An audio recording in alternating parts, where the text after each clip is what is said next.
నమస్తే, నేను మీ రామపడకండి. ఈ ఛానల్ చూస్తున్న వారు కొత్తగా చూస్తున్నట్లయితే కనుక దయచేసి ఈ ఛానల్ సబ్స్క్రైబ్ చేసి ఈ వీడియోను లైక్ చేసి ఈ వీడియో చూసిన తర్వాత ఈ వీడియోను షేర్ చేయాలని చెప్పేసి ఆశిస్తున్నాను. మీ ప్రోత్సాహం అనేది ఈ విధంగా నాకు ఉండాలని కోరుకుంటూ, ఇప్పుడు ఈ వీడియోలో ఒక స్థానిక లీడర్ అంటే పట్టణాల్లో కనుక చూసినట్లయితే స్థానిక లీడర్ ఎవరంటే బేసిక్ లీడర్, కార్పొరేటర్. ఈ కార్పొరేటర్ ప్రజలకు సహాయపడాల్సింది పోయి ప్రజలను వంచే విధంగా, ప్రజలను ఇబ్బంది పెట్టే విధంగా ఉన్నప్పుడు ఆ ప్రజలు ఏ విధంగా ఇబ్బంది పడతారు అనే విషయాన్ని ఇక్కడ మనం ఈ వీడియోలో తెలుసుకోబోతున్నాం. సో ఈ వీడియోలో నిజామాబాద్ సిటీలో ఉన్నటువంటి 41వ డివిజన్ కార్పొరేటర్ ఇందిరా వినోద్ కుమార్, తను బీజేపీ కార్పొరేటర్. సో ఆ కార్పొరేటర్ చేసేది ఏంటంటే, అతని దందా ఏ విధంగా ఉంటుందంటే, డెవలప్మెంట్ పనులు అనేది చేయడం చాలా తక్కువ.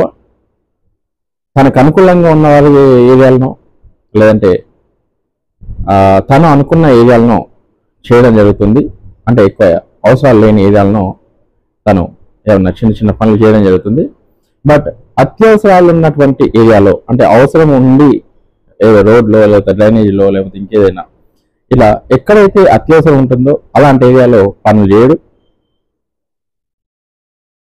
తనకు అనుకూలంగా ఉండకుండా ఉన్నటువంటి ప్రజలు ఎక్కడైతే ఉంటారో అలాంటి చోట కూడా తను ఎలాంటి పనులు అనేది చేయడం జరగదు. సో ఇలాంటి కార్పొరేటర్ ఉన్నటువంటి ఈ డివిజన్లో సమస్యలు చాలా ఉన్నాయి. రోడ్ల సమస్యలు కావచ్చు, డ్రైనేజ్ సమస్యలు కావచ్చు, పార్క్ డెవలప్మెంట్ సమస్యలు కావచ్చు.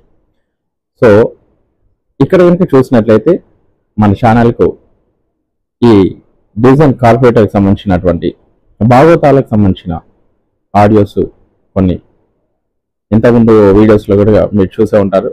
ఆడియోస్ కానీ వీడియోస్ కానీ కొన్ని రావడం జరిగింది. అదేవిధంగా ఇప్పుడు కూడా కొన్ని ఆడియోస్ రావడం జరిగింది తన అక్రమాలకు సంబంధించి. అదేంటంటే,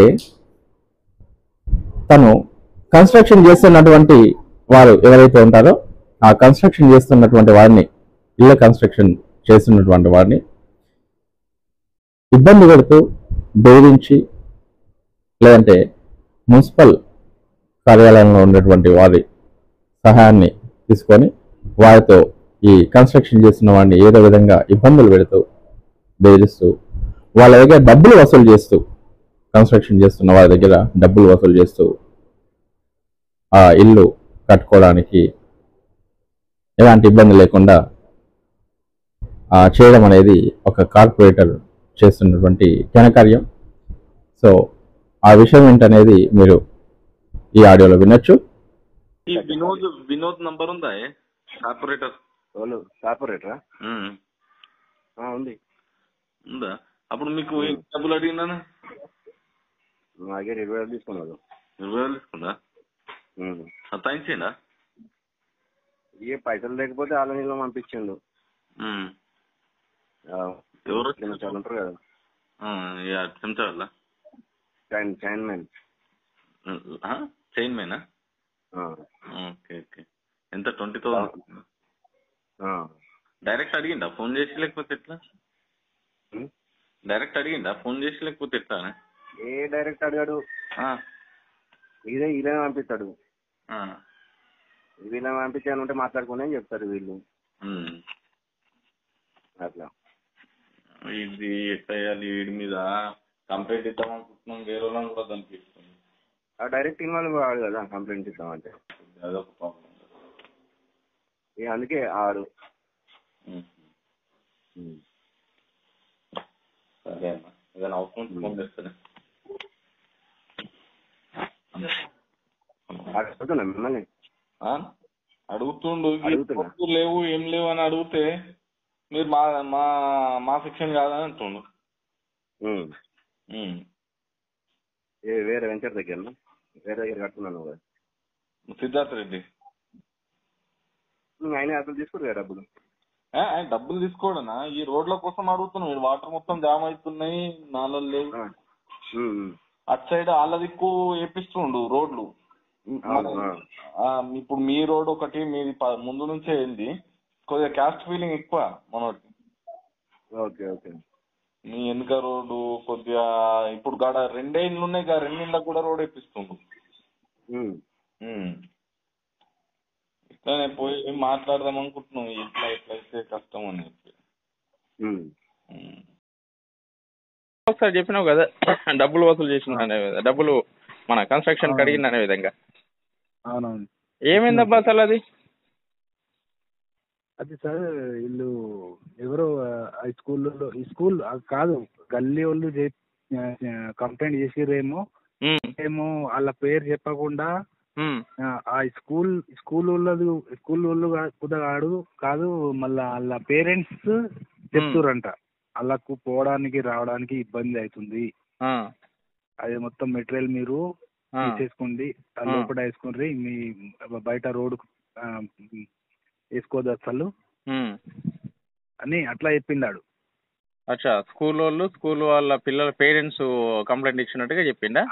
పేరెంట్స్ అంటే ఒక్కళ్ళు ఇద్దరు కాదు కదా, అందులో పేరెంట్స్ అంటే ఎవరైనా ఉండొచ్చు. అవును, ఎవరు పర్టికులర్ పేరు చెప్పారాదు, అందుకే అట్లా ఆడు ప్లాన్ చేసి ఇది చేసిండు. అంటే ఎవరు కార్పొరేటర్ చెప్పిండా అట్లా నీకు? కార్పొరేటర్ చెప్పిండు. ఏది మీ ఇల్లు కన్స్ట్రక్షన్ చేసేటప్పుడు? కన్స్ట్రక్షన్ చేసినప్పుడు మాకు మా పక్క అంకుల్ ఉన్నాడు కదా. అవును, అంకుల్ ఇద్దరిది. ఇద్దరికి చెప్పిండు అదే విధంగా? అదే విధంగా చెప్పిండు. మళ్ళీ మీరు నీళ్లు కొడితే మొత్తం రోడ్డు పైన వస్తుంది, మళ్ళీ వాళ్ళకి పోవడానికి రావడానికి ఇబ్బంది అవుతుంది, వాళ్ళు మెటీరియల్ తీస్తారా, మీరు మెటీరియల్ తీస్తారా లేకపోతే మీదేం running road, main road, highway road, main road కాదు కదా, రన్నింగ్ రోడ్ ఏం కాదు కదా? రన్నింగ్ రోడ్ ఏం లేదు సార్. ఈడేమో కంప్లైంట్ వచ్చింది నా దగ్గర, నేను అది వాళ్ళకు మున్సిపల్ వాళ్ళకి చెప్పేసి అది మీ పని ఆపేస్తా, అది ఆపేస్తా అని చెప్పిండు. అయితే మేము చెప్పినాం పని ఎట్లా ఆపుతాం, మేము పర్మిషన్ తీసుకొని మొత్తం ఇల్లు ఇది చేసి మేము కట్టిస్తున్నాం, లక్షలు కట్టి మేము పర్మిషన్ తీసుకున్నాం, నువ్వే కూడా అసలు ఆపడానికి ఈ వాడుకునే కౌన్సిలర్ అది చెప్పిండు.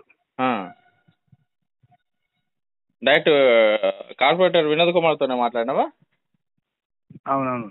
ఓకే, ఇదంతా ఫోన్ లో జరిగిందా సంభాషణ, డైరెక్ట్ వచ్చిందా? కాదు, వీళ్ళు పోయి మాట్లాడిర్రు, మా అంకుల్ మళ్ళీ మా బామర్ది, నేను లేకుండే అప్పుడు అక్కడ. ఓకే, అయితే మీ ఏమైనా మెటీరియల్ ఉంటే లోపల వేసుకుని మీ బౌండరీ వాళ్ళు అంటే ఇది మీ ఇల్లు అక్కడ వేసుకుని కట్టుకోవాలా మీరు అంటే నేను చెప్పిన, ఎక్కడైనా ఎవరైనా లోపల వేసుకుని మెటీరియల్ కట్టుకుంటారా, రోడ్ పక్కగానే ఉంటుంది, అది రన్నింగ్ రోడ్ కూడా కాదు అని చెప్పిన. మళ్ళా అంకుల్ ఏమో ఈడు సాబేర్ అని ఉన్నాడు, ఇంతకు ముందు వాడు అక్కడ నిలబడినంట వాడు. అవునవును, కార్పొరేటర్ నిలబడ్డాడు కాంగ్రెస్ నుంచి. ఆడొచ్చి నేను ఆడుతో మాట్లాడుతున్నా, ఆడుతో పరిచయం ఉంది ఇది ఉందని ఆడు తీసుకెళ్ళిండు. తీసుకెళ్ళేసి తను హెల్ప్ చేయడానికి ట్రై చేసిందేమో. హెల్ప్ చేయడానికి ట్రై చేసిండు. నీకే హెల్ప్ చేయడానికి ట్రై చేసిందా అటువైపా, కార్పొరేటర్ వైపా? కాదు, మాకు హెల్ప్ చేయడానికి. Okay, good. అయితే పోతే ఇడేమో అది కాదు, నేను నాకు గురించి ఏం లేదు ఇబ్బంది, అది వాళ్ళేమో వాళ్ళ పేరెంట్స్ మున్సిపల్ వాళ్ళకి చెప్పారంట, వాళ్ళు ఆపేస్తారని చెప్తారు, మున్సిపల్ వాళ్ళు ఒక 20,000 కావాలంటారు అది ఇది అనేసి. అయితే సాబర్ వచ్చి చెప్పిండు, ఎందుకు అట్లా, ఏదో ఒకటి కాంప్రమైజ్ చేసుకోండి, ఆడైతే 20,000 అంటుండు, ఏమంటారు మీరు అది అని చెప్పిండు. 20,000 ఎవరు అడిగినట?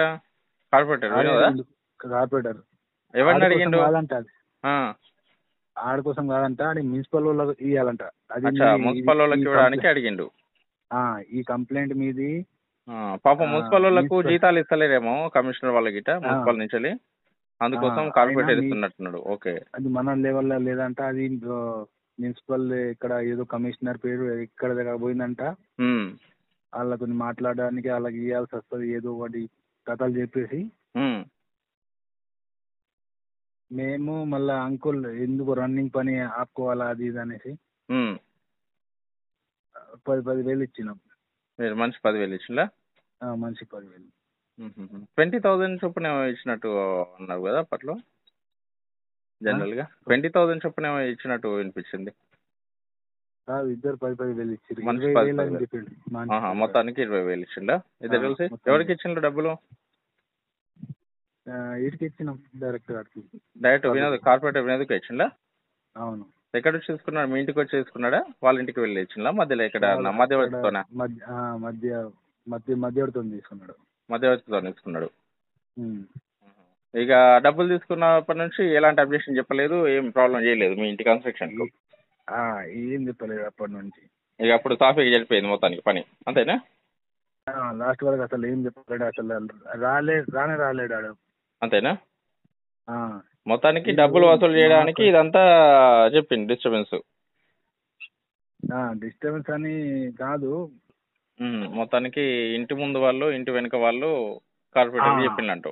కార్పొరేటర్ చెప్పారు సార్. వీళ్ళు ఇంటి ముందు వాళ్ళు ఇంటి వెనుక వాళ్ళు వాళ్ళకు డిస్టర్బ్ అవుతుందని చెప్పేసి కార్పొరేటర్ చెప్పడం వల్ల వీళ్ళు చెప్పిన మాటను తను అలుసుగా తీసుకొని అది ఆధార పెట్టుకుని ఆడేమో అది డబ్బులు వసూలు చేయడానికి అట్లా ప్లాన్ చేసింది. వాళ్ళ పేరు చెప్పకుండా ఆడు ఇండైరెక్ట్ గా స్కూల్ పేరెంట్స్, స్కూల్ వాడు కూడా కాదు, స్కూల్ పేరెంట్స్ వాళ్ళు అబ్జెక్షన్ చెప్తున్న విధంగా చెప్పి డబ్బులు వసూలు చేసిండు. ఎందుకంటే మాక్సిమం మా సలాబ్ అయిపోయింది, బేస్మెంట్ వేసి సలాబ్ వేసినాం. ఓకే. ఆడి ఉద్దేశం ఉంటే ఆడు డబ్బులు తీసుకోవడానికి ఆడు ఎప్పుడు వచ్చి మాకు అడుగుతుండే, అబ్బాయి మీరు కడుతుర్రు, నాకు అడిగిర్రా, నాకు పర్మిషన్ తీసుకున్నారా, ఏదో ఒకటి చెప్తారు కదా వాళ్ళు. అవును. డబ్బులు తీసుకోవడానికి రాలేదు అసలు. అంత పని ఒక 2 నెలలు 3 నెలలు అయింది స్టార్ట్ అయ్యి. ఓకే. అడిగి సడన్ గా ఎందుకు యాదకి వస్తుంది వీళ్ళ దగ్గర డబ్బులు తీసుకోవాలని. ఇల్లు ఫస్ట్ ఇల్లు స్టార్టింగ్ ఏం చెప్పారంటే అక్కడ మాకు మొరం వేయించి రోడ్ చేయాలా, వాళ్ళు ఇల్లు కట్టుకుంటారు, మాకు ఇబ్బంది అవుతుంది. అయితే ఆడేం చేసిండు, ఈ మొరం గిరం నా ఏరియా కాదు, అది వసంత్ నగర్, ఇది డాక్టర్స్ కాలనీ, వాళ్ళిద్దరు గుసలాడుకున్నారు. ఓకే. కార్పొరేటర్ తోని వీళ్ళు గొడవ పెట్టుకున్నారేమో. గొడవ పెట్టుకున్నారు. అయితే తర్వాత లాస్ట్ వీళ్ళు ఏమని చేసిందంటే మున్సిపల్ కాదు, మున్సిపల్ చేసారు. మున్సిపల్ వాడు వచ్చిండు ఒక రోజు మాకు అడిగిండు, సార్ అది కామనే కదా, ఇంటి పక్కనే వేసుకున్నాం కదా, మొత్తం రోడ్కి అయితే మెటీరియల్ వేయలేము కదా. అయితే అటు సైడ్ మా గార్డెన్ సైడ్ మా రోడ్ ఇంటి పక్క రోడ్కు అటు సైడ్ సార్ ఇది గార్డెన్ ప్లేస్ ఉంది కదా. అవును, ముందు వైపు. అప్పుడు మేము సార్ అది మేము అప్పుడు ఎందుకు ప్రెస్ వచ్చినామంటే అప్పుడు మా గుడిసెలు ఉండే సార్. ఓకే. గుడిసెలు కట్టుకున్నాం మేము. ఓకే. అలా మెటీరియల్ పెట్టుకుంటున్నాం. ఓకే. సిమెంట్ సంచులు, అది సలాకులు, మళ్ళీ అది మేస్త్రీ మెటీరియల్స్ ఉంటాయి కదా, పౌడా అవి. అవును, ఆపోజిట్ వైపు. ఆపోజిట్ వైపు. రైట్. అయితే ఆడు మున్సిపల్ వాడు వచ్చి ఇది మున్సిపల్ గార్డెన్ ప్లేస్, మీరు ఎవరితో పర్మిషన్ గుడిసి ఎట్లా వేసిర్రు, అక్కడికి వెళ్ళి స్టార్ట్ చేసారు వాళ్ళు. అచ్చా. స్టార్ట్ చేస్తే మళ్ళా వీడికి చెప్పేసారేమో, వీడి వచ్చి నేను సెటిల్మెంట్ చేపిస్తా, అది చేపిస్తా, అయితే అనేసి అలా కంప్లైంట్ ఇది మళ్ళా ఇది అలా తీసుకున్నాడు ఆడు. మధ్యలో కార్పొరేటర్ తీసుకున్నాడు. అది తీపిస్తానని అది అప్పటికప్పుడు తీస్తే మేము సంచులు ఎక్కడ పెట్టింటి ఇబ్బంది అవుతుందని. అవును. పని నడుతుండగా మళ్ళా మధ్యలో ఆగిపోతావని ఆ భయానికి మీరు డబ్బులు కట్టేసేసిండ్రు కార్పొరేటర్ చేసినాం. అప్పుడు మేము చెప్పినాం, ఇప్పుడు మున్సిపల్ వాళ్ళు, వార్డ్ మెంబర్ ఎవ్వడు రావద్దు అసలు, మా నైబర్స్ లో కూడా ఎవ్వడు ఏమన్నా అంటే మీ దగ్గరనే వస్తాం మేము, మరి మీరే జుమ్మెదారు అనేసి అట్లా ఒప్పించి అడిగిస్తే ఆ రోజుకెళ్ళి ఎవరు చెప్పలేరు. సో విన్నారుగా, కార్పొరేటర్ అనేవాడు లోకల్లో ఉన్నటువంటి స్థానిక ప్రజలకి చేదోడు వాదోడుగా ఉండి ప్రోత్సాహకంగా ఉండి వారి సమస్యలు సాల్వ్ అయ్యే విధంగా ఉండాలే తప్ప ఇలాంటి లంచగొండి కార్పొరేటరు, ఇలా ఇబ్బంది పెట్టి కార్పొరేటరు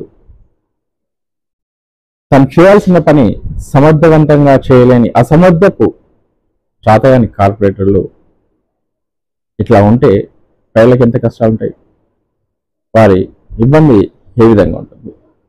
సో మీరు ఓట్లప్పుడు ఓటేసేవాడు ఏ పార్టీకి సంబంధించిన వాడని చెప్పేది చూడకండి.